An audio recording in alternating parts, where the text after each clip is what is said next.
This video from the Gospel According to Superheroes continues our read-through of The Lion, the Witch, and the Wardrobe by C.S. Lewis. We continue today with Chapter 3, Edmund and the Wardrobe. Lucy ran out of the empty room into the passage and found the other three. "It's all right," she repeated. "I've come back." "What on earth are you talking about, Lucy?" asked Susan. "Why," said Lucy in amazement, "haven't you all been wondering where I was?" "So you've been hiding, have you?" said Peter. "Poor old Lou, hiding and nobody noticed. You'll have to hide longer than that if you want people to start looking for you." "But I've been away for hours and hours," said Lucy. The others all stared at one another. "Batty," said Edmund, tapping his head. "Quite batty." "What do you mean, Lou?" "What I said," answered Lucy. "It was just after breakfast when I went into the wardrobe, and I've been away for hours and hours, and had tea, and all sorts of things have happened." "Don't be silly, Lucy," said Susan. "We've only just come out of that room a moment ago, and you were there then." "She's not being silly at all," said Peter. "She's making up a story for fun, aren't you, Lou? And why shouldn't she?" "No, Peter, I'm not," she said. It's a magic wardrobe. There's a wood inside it, and it's snowing, and there's a faun, and a witch, and it's called Narnia. Come and see." The others did not know what to think, but Lucy was so excited that they all went back with her into the room. She rushed ahead of them, flung open the door of the wardrobe, and cried, "Now, go in and see for yourselves." "Why, you goose," said Susan, putting her head inside and pulling the furs apart. "It's just an ordinary wardrobe. Look, there's the back of it." Then everyone looked in and pulled the coats apart, and they all saw, Lucy herself saw, a perfectly ordinary wardrobe. There was no wood and no snow, only the back of the wardrobe with hooks on it. Peter went in and rapped his knuckles on it to make sure that it was solid. "A jolly good hoax, Lou," he said as he came out again. "You have really taken us in, I must admit. We half believed you." "But it wasn't a hoax at all," said Lucy. "Really and truly. It was all different a moment ago. Honestly it was, I promise." "Come, Lou," said Peter. "That's going a bit far. You've had your joke. Hadn't you better drop it now?" Lucy grew very red in the face and tried to say something, though she hardly knew what she was trying to say, and burst into tears. For the next few days she was very miserable. She could have made it up with the others quite easily at any moment if she could have brought herself to say that the whole thing was a story made up for fun.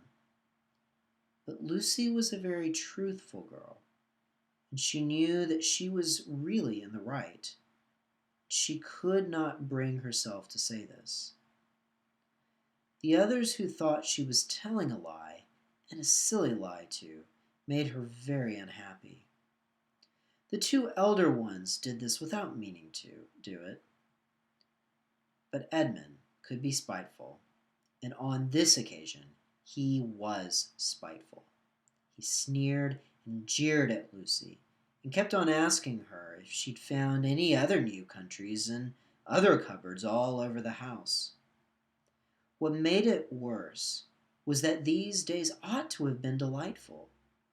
The weather was fine, and they were out of doors from morning to night, bathing, fishing, climbing trees, and lying in the heather. But Lucy could not properly enjoy any of it, and so things went on until the next wet day. That day, when it came to the afternoon, and there was still no sign of a break in the weather, they decided to play hide and seek. Susan was it, and as soon as the others scattered to hide, Lucy went to the room where the wardrobe was. She did not mean to hide in the wardrobe, because she knew that that would only set the others talking again about the whole wretched business. But she did want to have one more look inside of it, for by this time she was beginning to wonder herself whether Narnia and the fawn had not been a dream. The house was so large and complicated and full of hiding places that she thought she would have time to have one look into the wardrobe and then hide somewhere else. But as soon as she reached it, she heard steps in the passage outside, and then there was nothing for it but to jump into the wardrobe and hold the door closed behind her. She did not shut it properly because she knew that it is very silly to shut oneself into a wardrobe, even if it is not a magical one. Now the steps she had heard were those of Edmund, and he came into the room just in time to see Lucy vanishing into the wardrobe. He at once decided to get into it himself, not because he thought it a particularly good place to hide, but because he wanted to go on teasing her about her imaginary country. He opened the door.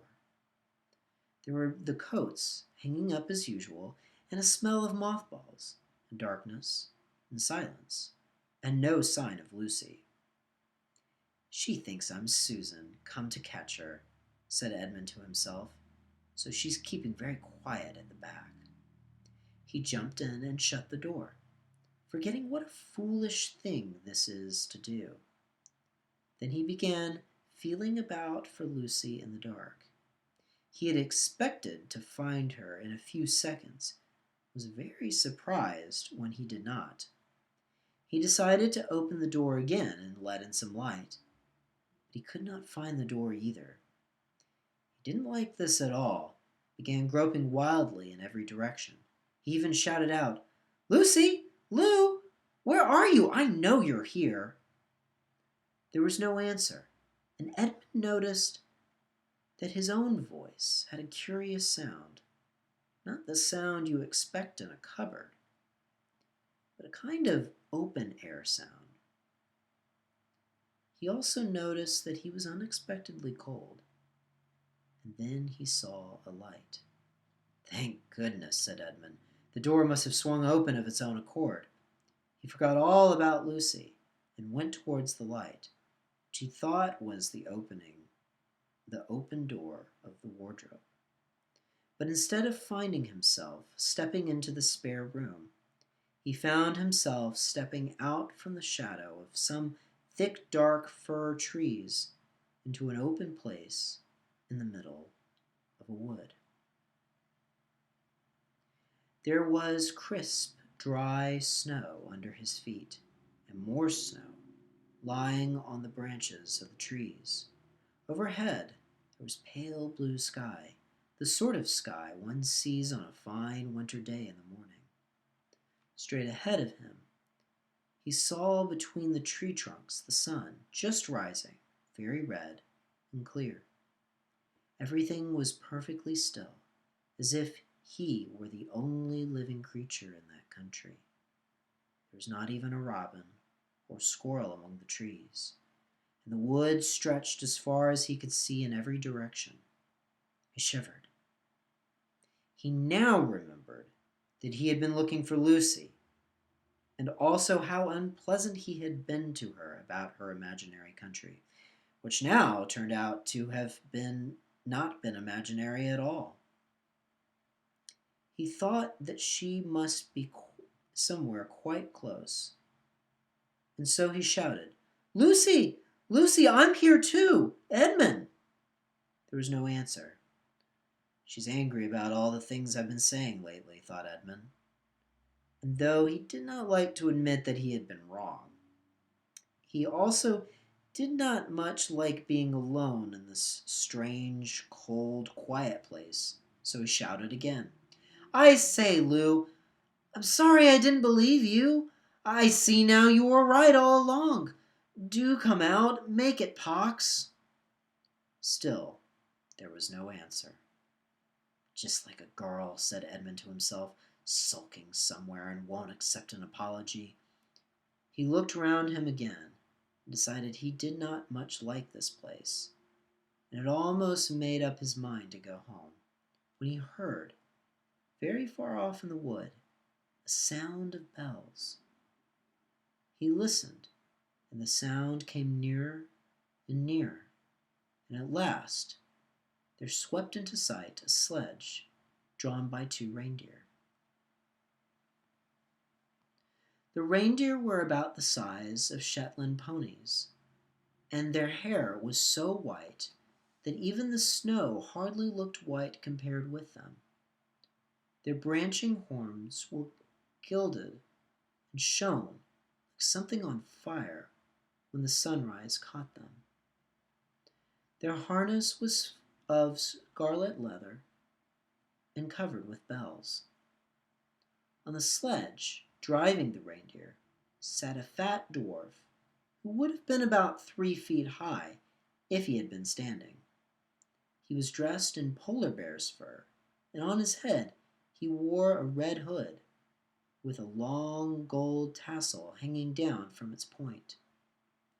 His huge beard covered his knees and served him instead of a rug. But behind him, on a much higher seat in the middle of the sledge, sat a very different person, a great lady, taller than any woman that Edmund had ever seen.